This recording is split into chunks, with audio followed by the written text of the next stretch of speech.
Liberdade, igualdade e fraternidade. Esse foi o principal lema da Revolução Francesa. E quando falamos de Revolução Francesa, nós estamos falando justamente de um processo político e também social, que vai ocorrer entre os anos de 1789 a 1799 na França, tendo como objetivo principal se contrapor e colocar fim ao antigo regime que vigorava até aquele período, bem como colocar um ponto final no sistema absolutista monárquico que estava ali também vigorando na França com muita força. É importante destacar que durante esse período a gente tinha uma sociedade fortemente marcada pela divisão social existente ali na França,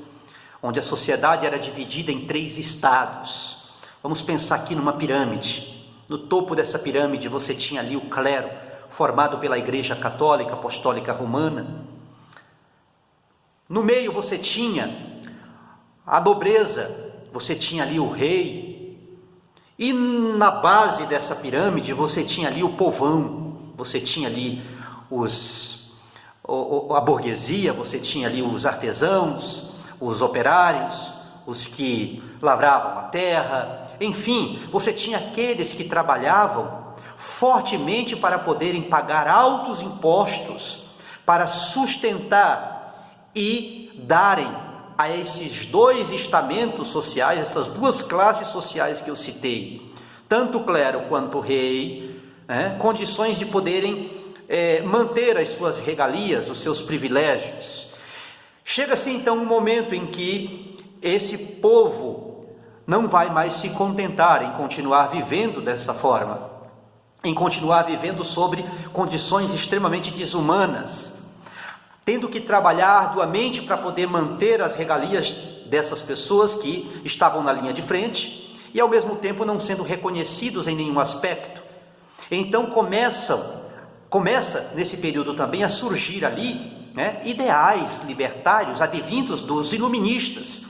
daqueles que estavam ali jogando luz às ideias, batendo de frente contra o sistema dominante, batendo de frente contra o sistema monárquico absolutista, contra o poder que estava concentrado fortemente nas mãos do rei, contra a forma como a igreja estava ali estabelecendo a sua forma de dominação em diferentes aspectos. E essas pessoas, influenciadas pelos ideais iluministas, advindas desses filósofos, como Voltaire, como Jean-Jacques Rousseau, o próprio Montesquieu e tantos outros filósofos que contribuíram para a elaboração de ideais libertários, que puderam influenciar fortemente essas pessoas, fez com que essas pessoas pudessem sair da zona de conforto e da situação em que estavam e irem às ruas de Paris para protestar, pedindo uma mudança radical. E ali começa a acontecer a revolução, ali começa a se desdobrar mudanças profundas advindas desta revolução, que começa a acontecer a partir do ano de 1789 e que vai até 1799. E a gente vai ter ali uma forte presença dessas pessoas nas ruas de Paris. Primeiro, em 14 de julho, derrubando a Bastilha, símbolo da opressão e da repressão, símbolo do poder inquestionável e inalienável por parte tanto do clero quanto da própria nobreza. Você vai ver ali essas pessoas entrando e mostrando que de fato eles estavam dispostos a verem a França passar por um processo de transformação, de modo a garantir-lhes a dignidade que eles precisavam receber, de modo a garantir-lhes que eles pudessem ser soberanos enquanto povo, enquanto nação. Então essas pessoas, elas vão para o campo de batalha e vão, de uma certa forma, obter muitos resultados positivamente a partir desse processo revolucionário, principalmente quando a gente vai ter ali a Declaração Universal dos Direitos do Homem e do Cidadão, documento que estabelecia os princípios de liberdade, de igualdade, de fraternidade, que influenciou fortemente constituições como a Constituição Americana e a nossa própria Constituição, a Constituição brasileira, que muito bebeu desta fonte. Se a gente fala hoje da Constituição de de 1988, que é a nossa, né, do documento sagrado que nós temos dentro da nossa democracia. Isso se deve também, né, justamente à influência que ela pôde receber por parte desse período, né, por parte desse documento que surgiu a partir desse período revolucionário. E as ideias da Revolução Francesa, desse período que foi marcado por grandes transformações, elas se estabeleceram de uma forma tão intensa, né, como a liberdade, como a igualdade, que acabam influenciando até os nossos dias atuais, moldando sistemas democráticos, constituições, conceitos modernos de cidadania, seus legados que incluem aí a separação dos poderes, conforme o pensamento de um dos iluministas daquele período, que foi o Montesquieu, que elaborou a ideia de Estado tripartite, não é?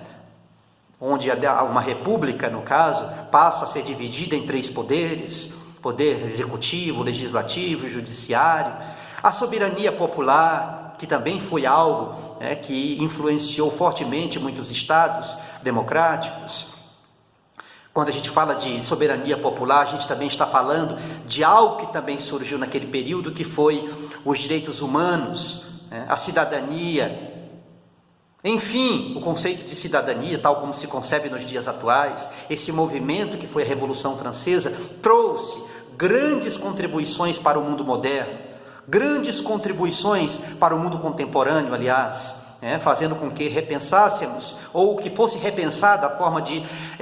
viver dentro de um Estado onde os indivíduos pudessem ser reconhecidos, não se colocando apenas numa condição de alguém que pudesse abastecer, né, as regalias de um grupo em detrimento da sua própria existência, mas de pessoas que pudessem ter a sua dignidade garantida, os seus direitos individuais garantidos, enfim, que pudessem viver democraticamente. Então a Revolução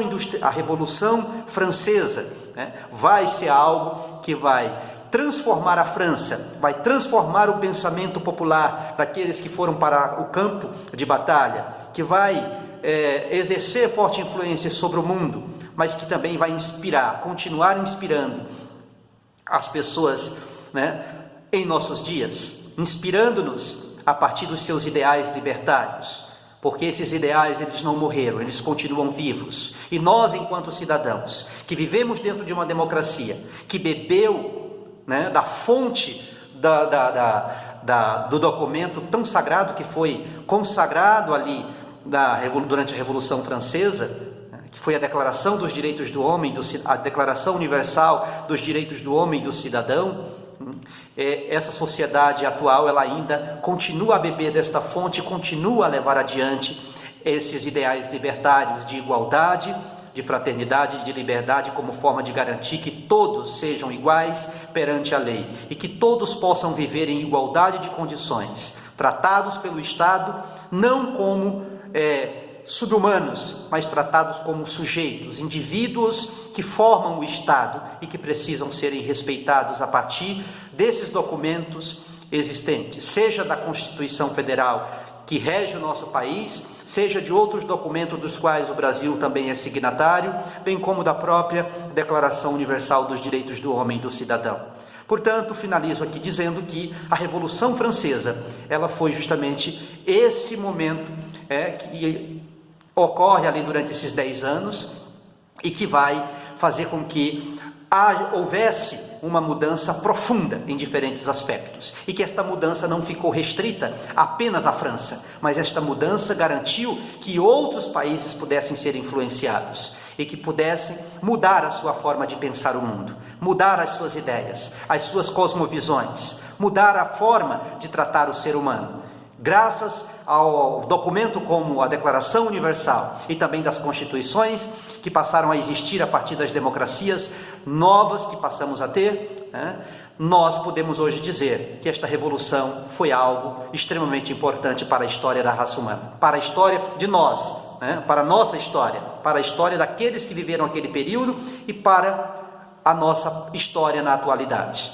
Vale destacar, portanto, por fim, que a Revolução Industrial foi algo marcante que precisa ser vista como um movimento soberano, que garantiu ao indivíduo a dignidade e o direito de poder ser respeitado nas mais diferentes formas. Portanto, fica aqui essa breve introdução, podemos dizer assim, a esse tema, Revolução Francesa. Um forte abraço e até uma outra ocasião.